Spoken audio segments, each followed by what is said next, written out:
চিটাং কলেজে যারা সিটি দিচ্ছ কমপ্লেক্স নাম্বারের এই কোয়েশনে তোমাদের আসছিল, এখানে বলছে কি modulus of z bar plus x plus i y equals to modulus of z minus x plus i y whole bar. এটা সঞ্চালিত সমীকরণটা বের করতে বলছে। এটা খুবই কনসেপচুয়াল একটা প্রবলেম, দেখো ভালো মতো।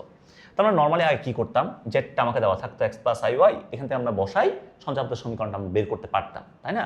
বাট এখানে তোমার কি বলছে দেখো, একটা চিত্র দেওয়া আছে, চিত্রের মধ্যে বলে দেওয়া আছে এই পয়েন্টটা হচ্ছে আমাদের জেড, জেডের স্থানাঙ্কটা তোমাকে আগে বের করতে হবে, তারপরে তুমি এই কোয়েশনটা সলভ করতে পারবা, তাই না? তো এই কোয়েশন মেইন যে টপিকটা, মেইন যে টার্মটা, সেটা হচ্ছে জেডের মান বের করাটা। খেয়াল করো জেডের মানটা আমরা কেমনে বের করবো। সো তোমাকে দুইটা রেখা দেওয়া আছে, একটা দেওয়া আছে x minus one equals to zero, আর একটা রেখা দেওয়া আছে y plus one equals to zero. এই দুইটা রেখা তোমাকে দেওয়া আছে। এই কোণটা দেওয়া আছে 3π/4। তাহলে ভাই এই কোণটা যদি 3π/4 হয় তাহলে নিশ্চয়ই আমরা এই কোণটা বের করতে পারবো, তাই না? এই কোণটা বের করতে পারবো। 180 থেকে যদি 3π/4 বাদ দিই তাহলে পাই মাইনাস 3π/4, এটা কত আসবে? এটা আসবে আমার নিশ্চয়ই π/4 আসবে। তাহলে এই কোণটা হচ্ছে আমাদের π/4, তাই না? π/4 এটা আসছে। তো একটা সমকোণী ত্রিভুজের, এটা যে 90 ডিগ্রি সমকোণী ত্রিভুজের একটা কোণ যদি 45 চলে আসে, তাহলে দেখো ভূমি এবং লম্বটা সেম হয়ে যাবে। তাহলে এটা 5 যদি হয়, এই বাহুটা যদি 5 হয়, তাহলে নিশ্চয়ই এটাও 5 একক, এটাও 5 একক হবে। এটা 5 একক হইলে এটাও কত? এটাও 5 একক হবে, তাই না?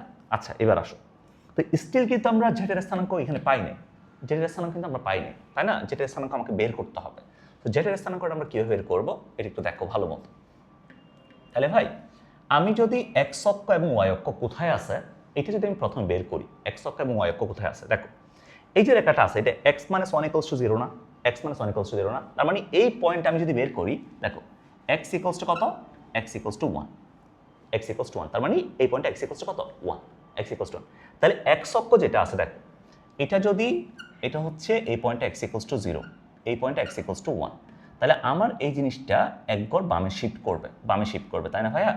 আমি এক্স ইকুয়ালস টু জিরো পয়েন্টে যদি আসি, দেখো এক্স ইকুয়ালস টু জিরো পয়েন্টে, তাহলে এখানে একটা পয়েন্ট থাকবে x equals to zero point, x equals to zero point এই জায়গায় থাকবে কাইন্ড অফ, তাই না? আমি এখানে একটা রেখা আঁকি, ধরো এখানে একটা রেখা আঁকো, এটা রেখা অঙ্কন করো, এখানে একটা রেখা আঁকলাম। তাহলে এই রেখাটা কি? এই রেখাটা হচ্ছে x equals to zero, x equals to zero, তার মানে ওয়াই অক্ষ, ওয়াই অক্ষ, তাই না? এরপর আছে কি y plus one equals to zero. তুমি যদি এখানে ওয়াই মানটা বের করো তাহলে ওয়াই ইকুয়ালস টু কত? Y equals to minus one. তার মানে তুমি চিন্তা করো এটা হচ্ছে ওয়াই, এখানে কি ওয়াই ইকুয়ালস টু জিরো মূল বিন্দুতে, y equals to minus one হচ্ছে নিচের দিকে, নিচের দিকে। তাহলে আমি যদি এক্স অক্ষকে পেতে চাই তাহলে আমার এক গড় কোথায় ওঠা লাগবে? উপরের দিকে ওঠা লাগবে, উপরের দিকে ওঠা লাগবে, তাই না? উপরের দিকে ওঠো, এক গড় উপরের দিকে ওঠো, যেটা দেওয়া আছে, যেটা দেওয়া আছে এখান থেকে এক গড় উপরে উঠো। তাহলে এটা হচ্ছে ওয়াই ইকুয়ালস টু কত? এটা ওয়াই ইকুয়ালস টু জিরো, তাই না? Y equals to zero, y equals to zero. তাহলে এখান থেকে দেখো এই যে রেখাটা আছে, এই যে রেখাটা আছে, এই পয়েন্টে কি?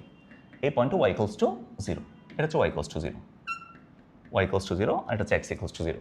তো ওয়াই ইকুয়ালস টু জিরো এবং এক্স ইকুয়ালস টু জিরো, এটা মানে হচ্ছে একটা হচ্ছে আমার এক্স অক্ষ, আর একটা হচ্ছে ওয়াই অক্ষ। এদের যে ছেদ বিন্দুটা আছে এটা হচ্ছে মূল বিন্দু, তাই না ভাইয়া? এটা হচ্ছে মূল বিন্দু। তো এখন আমরা যেটাকে স্থানাঙ্কটা বের করতে পারবো না, কেমন বের করবো দেখো। এই যে ডিস্টেন্সটা ছিল, এই ডিস্টেন্সটা কত? এই ডিস্টেন্সটা হচ্ছে ওয়ান, রাইট? এই ডিস্টেন্সটা কত? ওয়ান, তাই না ভাইয়া? এই ডিস্টেন্সটা ওয়ান। এবং এই যে ডিস্টেন্সটা আছে, এই যে ডিস্টেন্সটা আছে এটা কত? এটাও ওয়ান, এটাও ওয়ান, তাই না? X minus one equals to zero, এটা এক্স ইকুয়ালস টু জিরো, এই ডিস্টেন্সটাও কত? ওয়ান, তাই তো? তাই এখান থেকে যদি আমরা একটা কাজ করি তাহলে জেড যেটা আছে, জেডটা যদি আমরা দেখি এক্স অক্ষ থেকে ওয়াই অক্ষতে কত দূরে আছে, দেখো ওয়াই অক্ষতে কত দূরে আছে, এটা হচ্ছে একক দূরত্ব আছে না? তাহলে এটার এক্স এর মানটা কত? এক্স এর মানটা হচ্ছে ওয়ান, জেডের জন্য এক্স এর মানটা কত? এক্স এর মানটা হচ্ছে ওয়ান। ওয়াই এর মানটা যদি আমরা বের করি, ওয়াই এর মানটা যদি বের করি, এই যে ভাইয়া ফুল, এই যে মানটা, এই যে ফুল যে মানটা আছে, এই ফুল মানটা কত? এই ফুল মানটা হচ্ছে ফাইভ, এই ফুল মানটা কত? ফুল মানটা হচ্ছে আমাদের ফাইভ, রাইট? ফুল মানটা ফাইভ। ফাইভ থেকে কাকে বাদ দিব? ফাইভ থেকে ওয়ানকে বাদ দিব, কারণ এটা হচ্ছে আমাদের এক্স অক্ষ, এটা আমাদের এক্স অক্ষ, ওয়ানকে বাদ দিব। তাহলে ওয়ানকে বাদ দিলে এটা কত থাকবে? এটা থাকবে ফোর একক, ফোর একক, তাই না? তাহলে ওয়াই এর মান আসবে এখান থেকে, ওয়াই এর মান আসবে ফোর একক, তাহলে 1,4। তাহলে জেডের স্থানাঙ্ক কত পাইলাম? জেডের স্থানাঙ্ক পাইলাম হচ্ছে আমরা 1,4, 1,4। তো জেড যেহেতু একটা কমপ্লেক্স নাম্বার, তাহলে এই কমপ্লেক্স নাম্বারটাকে আমরা লিখবো জেড ইকুয়ালস টু লিখবো 1 plus 4i, 1 plus 4i, Z equals to হচ্ছে 1 প্লাস 4i, ঠিক আছে? বাস্তব অংশ প্লাস কি কাল্পনিক অংশ, কথা বুঝতে পারছো? তো এখন বাকিটা আশা করতেছি তোমরা পারবা, আমি তাও একটু বলে দিই, দেখো বাকিটা তো আমি একটু বলে দিই। তো আমরা জেডকে বের করে ফেলছি না 1 প্লাস 4i দিয়ে, তো এখান থেকে তুমি দেখো বাকিটা তুমি দেখো। তাহলে এখান থেকে কী করতে পারবো আমরা? এখান থেকে একটা কাজ করি, মডুলাস অফ জেড বার মানে কি? জেড মান হচ্ছে, জেড বার মানে অনুবন্ধী, প্লাস থাকলে মাইনাস হবে। তো এখান থেকে দেখো 1 মাইনাস 4i হবে plus x plus i y, right? এটা হবে ইকুয়ালস টু জেড মানে কত 1 প্লাস 4i, 1 প্লাস 4i মানে x plus i y bar না, x plus i y bar মানে কত x minus i y bar, right? এটা হবে আমাদের, এটা হবে না ভাইয়া? এটা হবে। অনুবন্ধী থাকা মানে কি প্লাস থাকলে মাইনাস করে দেওয়া, আয়ের সামনে প্লাস থাকলে মাইনাস করে দেওয়া।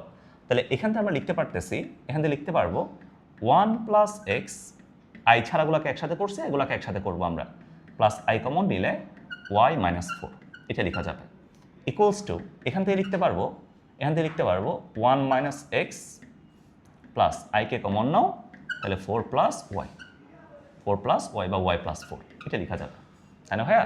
এটা লেখা যাবে, লিখতে পারবো? লিখতে পারবো।